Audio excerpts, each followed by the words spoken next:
रीतिकालीन आचार्य कवि केशवदास द्वारा रचित महाकाव्य रामचंद्रिका के अवधपुरी शोभा वर्णन प्रसंग से हम आज की कक्षा शुरू करेंगे। आप सभी का हार्दिक स्वागत। अवधपुरी शोभा वर्णन। मैं ये छंद पढ़ती हूँ। कविकुल विद्याधर सकल कलाधर, राज राज वर वेश बने, गणपति सुखदायक पशुपति लायक, सूर्य सहायक कौन गने, सेनापति बुद्धजन मंगल गुरुगण, धर्मराज मन बुद्धि धनी, बहु शुभ मन साकर, करुणामय अरु सूरत रंगिनी शोभ सनी। प्रस्तुत अवतरण केशवदास द्वारा रचित महाकाव्य रामचंद्रिका के अवधपुरी शोभा वर्णन प्रसंग से उद्गृत है। इसमें महर्षि विश्वामित्र अपने शिष्यों से अयोध्या का वर्णन करते हैं। महर्षि विश्वामित्र राम और लक्ष्मण को लेने के लिए जब अयोध्या जाते हैं तो वो अपने शिष्यों से अयोध्या की प्रशंसा कर रहे हैं और उसे स्वर्ग के समान बता रहे हैं। क्यों? क्योंकि जो वस्तुएं स्वर्ग लोक में उपलब्ध होती हैं उनके समान ही गुणदायक एवं फलदायक वस्तुएं इस अयोध्या में भी मिलती है। इस छंद में दो अर्थ द्योतित हो रहे हैं, जिसमें एक अर्थ दिव्यता परक अर्थ है और दूसरा अर्थ यथार्थ परक अर्थ है। दिव्यता परक अर्थ के अंतर्गत स्वर्ग का वर्णन है और यथार्थ परक अर्थ के अंतर्गत अयोध्या का वर्णन है। इस पद्यावतरण की व्याख्या करते हैं।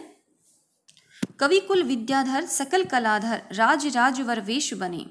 महर्षि विश्वामित्र अपने शिष्यों से कहते हैं कि यह अयोध्या नगरी स्वर्ग के समान है, स्वर्ग तुल्य है, क्योंकि यहाँ पर कविकुल विद्याधर, कविकुल का अर्थ दो अर्थ हम यहाँ पर निकालेंगे कविकुल के, क्योंकि मैं पहले भी बता चुकी हूँ आपको कि दो अर्थ इस छंद में कई शब्द ऐसे हैं जिनके दो अर्थ निकलेंगे। ठीक है, तो कविकुल का एक अर्थ हो गया शुक्राचार्य और एक अर्थ होगा काव्य की रचना करने वाले कविगण। तो महर्षि विश्वामित्र अपने शिष्यों से कहते हैं कि यह अयोध्या नगरी स्वर्ग के समान है, क्योंकि यहाँ पर शुक्राचार्य के समान काव्य की रचना करने वाले श्रेष्ठ कविगण और विद्याधर एक देव जाति का नाम है। देवताओं की यह जाति अधिक विद्वान मानी जाती है। कई तरह की चमत्कारिक विद्याओं को धारण करने के कारण ही इनको विद्याधर कहा जाता है। तो यहाँ पर इसका अर्थ होगा विद्याधर देव जाति के समान विद्यावान लोग। सकल कलाधर जो है वो चंद्रमा का पर्यायवाची है, तो यहाँ पर कलाधर के भी दो अर्थ निकलेंगे।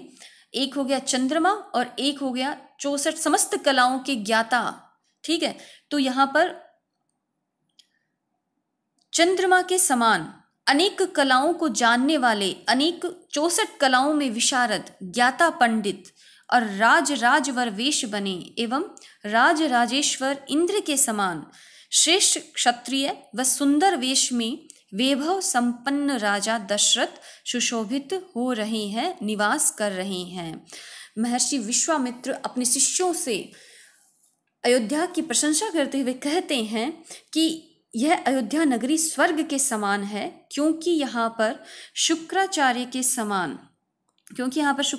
समान काव्य की रचना करने वाले श्रेष्ठ कविगण,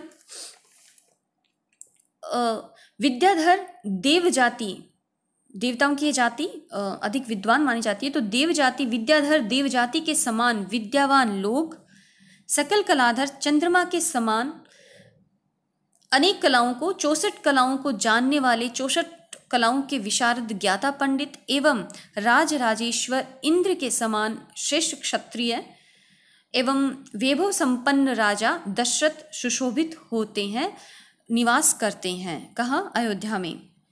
आगे केशवदास जी के वर्णना अनुसार आगे महर्षि विश्वामित्र अपने शिष्यों से कहते हैं कि यहाँ अयोध्या में गणपति सुखदायक, यहाँ अयोध्या में गणेश के समान सुख देने वाले अधिकारी, पशुपति लायक, पशुपति सभी जानते हैं कि पशुपतिनाथ भगवान शिव को कहा जाता है।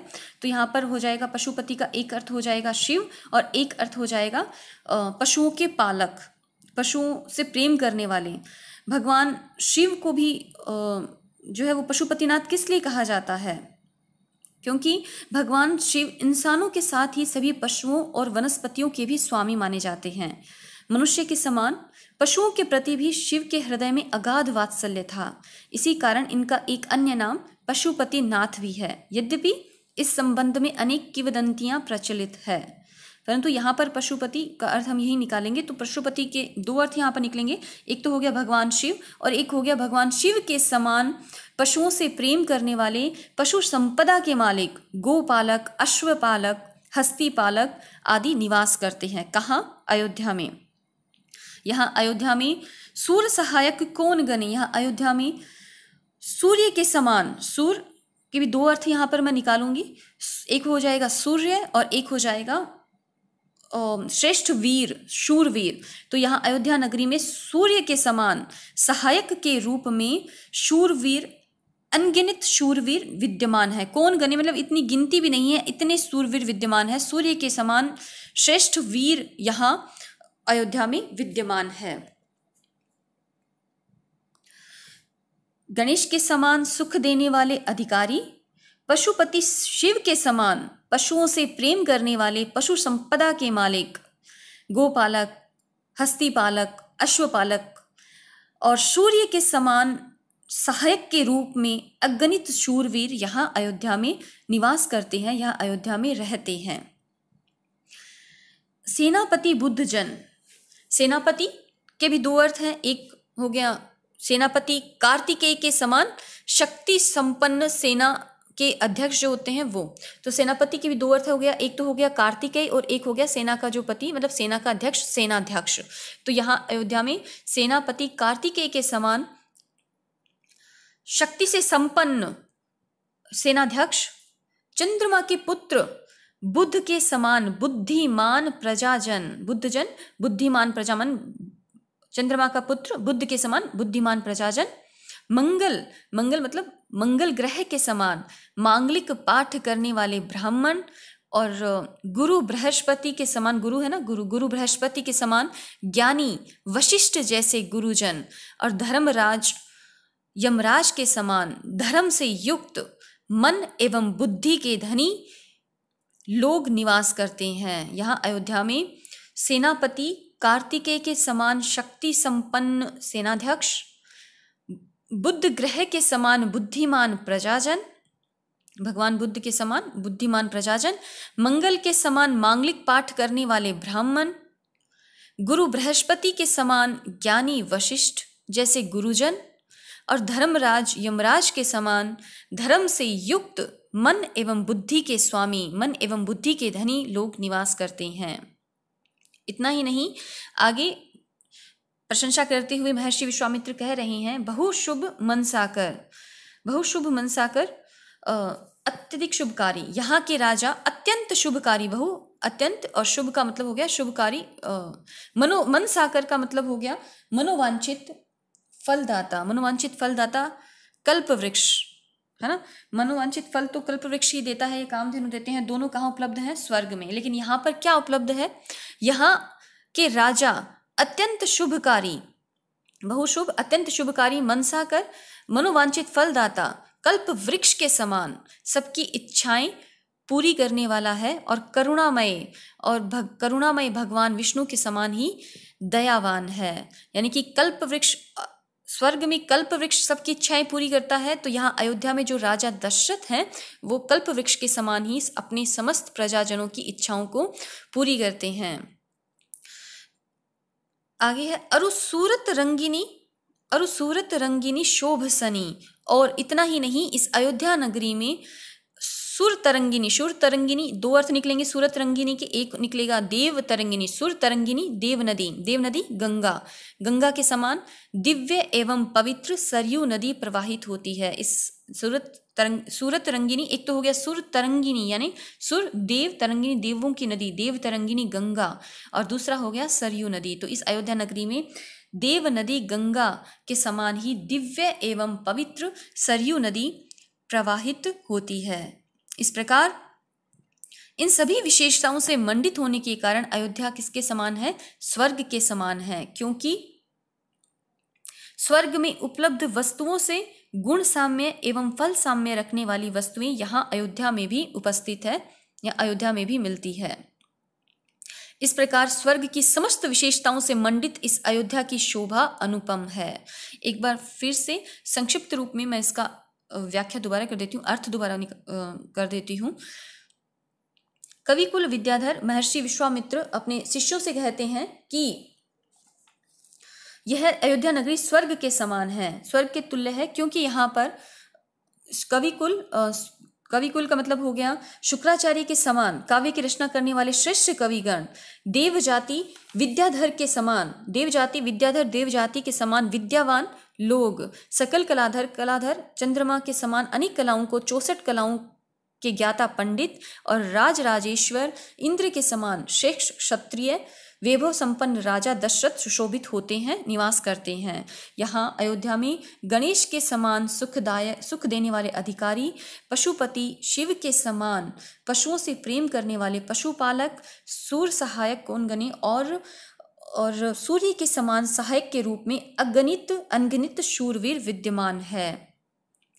यहाँ अयोध्या में सेनापति बुद्धजन, यहाँ अयोध्या में सेनापति कार्तिकेय के समान शक्ति संपन्न सेनाध्यक्ष, चंद्रमा के पुत्र बुद्ध के समान बुद्धिमान प्रजाजन, मंगल के समान मांगलिक पाठ करने वाले ब्राह्मण, गुरु बृहस्पति के समान ज्ञानी वशिष्ठ जैसे गुरुजन और यमराज के समान धर्मयुक्त मन एवं बुद्धि के धनी लोग निवास करते हैं।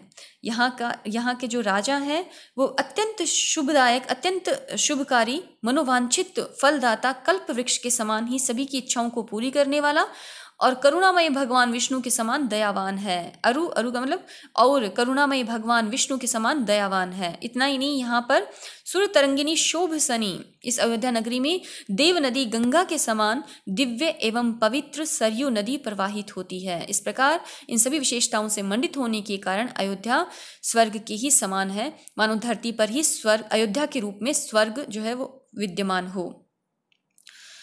इसकी विशेषताएं देख लेते हैं। भाव पक्ष की दृष्टि से देखें तो इस छंद में कई शब्द द्विअर्थक हैं, जिसके द्वारा एक ओर अयोध्या का वर्णन है तो दूसरी ओर स्वर्ग का वर्णन द्योतित हो रहा है। कला पक्ष की दृष्टि से इसमें अनुप्रास अलंकार है और श्लेष अलंकार है ही। श्लेष अलंकार जहाँ पर, अनुप्रास अलंकार तो पता ही है, श्लेष अलंकार जहाँ पर एक शब्द से अनेक अर्थ चिपके हुए होते हैं और यहाँ पर तो अनेक शब्द ऐसे आए हैं जिनसे अनेक अर्थ चिपके हुए हैं। तो श्लेष अलंकार बहुत ही सुंदर रूप में प्रयुक्त किया है लेखक ने, कवि ने। यहाँ पर कविकुल जो है वो भी दो अर्थ होगा, एक तो हो गया काव्य की रचना करने वाले कविगण और एक अर्थ हो गया शुक्राचार्य। विद्याधर एक हो गया देवजाति, जो विद्याधर है वो एक देवजाति, और दूसरा हो गया विद्यावान लोग। कलाधर एक अर्थ दिव्यता परक अर्थ चंद्रमा, और यथार्थ परक अर्थ अनेक कलाओं को जानने वाले 64 कलाओं के ज्ञाता। और पशुपति शिवजी के लिए भी है और पशुओं के पालक के लिए भी है। सूरज के लिए भी है, सूर्य के लिए भी है और वीर के लिए भी है। सेनापति कार्तिकेय के लिए भी है और सेना का जो पति यानी सेनाध्यक्ष है उसके लिए भी है। बुद्ध ग्रह के लिए भी है और बुद्धिमान प्रजाजन के लिए भी है। मंगल ग्रह के लिए भी है, मांगलिक पाठ करने वाले ब्राह्मण के लिए भी है। इसी तरह से मान लो सुर तरंगिनी एक तरफ देव नदी गंगा के लिए है तो एक तरफ सरयू नदी के लिए। तो इस प्रकार से श्लेष अलंकार का बड़ा ही सुंदर प्रयोग जो है वो इस अवतरण में हुआ है। और एक त्रिभंगी छंद भी इसमें प्रयुक्त हुआ है। 4 चरणों वाला सममात्रिक छंद होता है यह, जिसके प्रत्येक चरण में 32 मात्राएं होती है। चरण के अंत में गुरु होना अनिवार्य है। इसमें हर चरण की गति 3 बार भंग होती है, इसलिए इसे त्रिभंगी छंद कहते हैं। यानी अनुप्रास अलंकार है, श्लेष अलंकार है और त्रिभंगी छंद है। शुक्रिया।